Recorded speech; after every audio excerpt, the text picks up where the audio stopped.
ஈவினிங்காக 2 பேரும் சேர்ந்து நாமக்கல் கிளம்பிட்டோம். இந்த வேலை வந்து 2 நாளாக பெண்டிங், அதனால இன்னைக்கு முடிச்சே ஆகணும்னு சொல்லிட்டு கிளம்பிட்டோம். போகும் வழியில் சின்னது ஒரு வாக்குவாதம், அதனால ஹஸ்பண்டை கொஞ்சம் பாசத்தோட கொஞ்சம் வேண்டியதாக போயிடுச்சு. நம்ம வண்டி நேராக எங்கே போச்சுன்னா நாமக்கல்ல திருச்செங்கோடு ரோட்டில் இருக்க நகராட்சி ஆஃபீஸ், அதாவது மாநகராட்சி ஆஃபீஸ்க்கு தான் போச்சு. அங்கே என்ன வேலை அப்படின்னா, நான் ஆல்ரெடி வீடியோவில் சொல்லியிருப்பேன், நம்ம ட்ரெஸ் எல்லாம் எடுத்துகிட்டு போய் டொனேட் பண்ணலான்னு இருந்தோம் அப்படின்னு சொல்லிட்டு. இது டொனேஷன் கூட சொல்ல முடியாது, நம்ம புதுசாக வாங்கி தந்தாதான் அப்படி சொல்லணும்னு நினைக்கிறேன். நம்மளும் ஒரு நாளைக்கு புதுசாக வாங்கி தருவோம். இப்போதைக்கு நம்மளால முடிஞ்சதை ஒன்று பண்ணியாச்சு.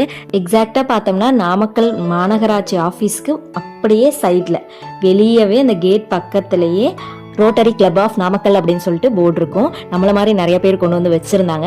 உங்களுக்கு யூஸ் இல்லாத பொருள் ஆனால் நல்ல பொருளாக இருக்குன்னா இந்த இடத்துல கண்டிப்பாக கொண்டு வந்து வைக்கலாம். இங்கெல்லாம் போகிற அளவுக்கு டைம் இல்லையே அப்படின்னாலும் யாராச்சும் போகிறாங்க அப்படின்னா கொண்டு போய் கொடுக்கலாம். குப்பையில் போட்டு எரிக்கிறத யாராவது ஒருத்தர் போட்டு சந்தோஷப்பட்டா நல்லது தானே.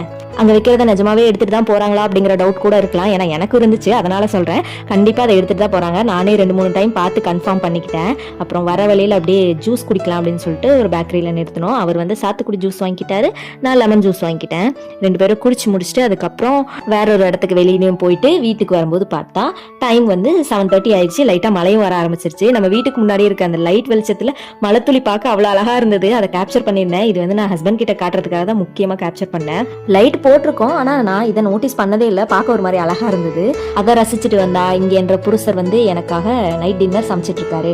இன்னைக்கு நீ சமைக்க வேண்டாம், நானே சமைக்கிறேன்னு சொல்லிட்டாரு. ஏன்னா காலையில வச்ச காளான் கிரேவி அப்படியே இருக்கு, அதுக்கு அப்படியே தோசை மட்டும் ஊத்திக்கலாமா அப்படின்னு சொல்லியிருந்தேன். சரி நானே தோசை ஊத்துறேன்னு அவர் ரெடி பண்ணிட்டு இருக்காரு. என்ன இருந்தாலும் அவருக்கு வந்து இந்த 2 குழம்பு சாப்பிட்ற பழக்கம் மட்டும் விட மாட்டேங்குது. கடையில கூட்டிட்டு போய் குழம்பும் வாங்கிட்டு தான் வந்தோம். நல்ல சூப்பரா தோசை சுட்டு கொடுத்துட்டாரு.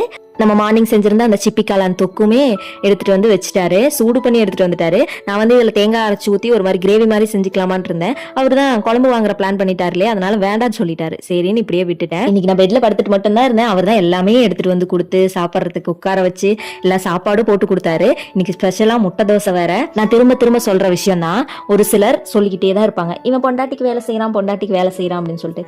பொண்டாட்டிக்கு ஹெல்ப் பண்ண வக்கில்லாதவங்க இந்த மாதிரி டேக் எல்லாம் கொடுக்க ட்ரை பண்ணுவாங்க. அவனுங்க எல்லாம் கொடுத்துட்டே இருக்கட்டும், நாங்க எங்க வேலையை நாங்க பார்த்துக்கிட்டே தான் இருப்போம். சாப்பிடும்போதும் ஒவ்வொரு துளியா விழுந்துகிட்டே இருந்துச்சு. மழை வந்தால் பரவாயில்லையே அப்படிங்கிற மாதிரி தான் எங்களோட தாட் போயிட்டு இருந்துச்சு. சாப்பாட்டை கூட என்ஜாய் பண்ண முடியல, மழையே வரல. அப்புறம் ஒரு பார்சல் ஒன்று வந்துருந்துச்சு, அதையும் வாங்கிட்டு வந்து வச்சுட்டு நாங்களும் தூங்க போயிட்டோம். டாடா பாய்.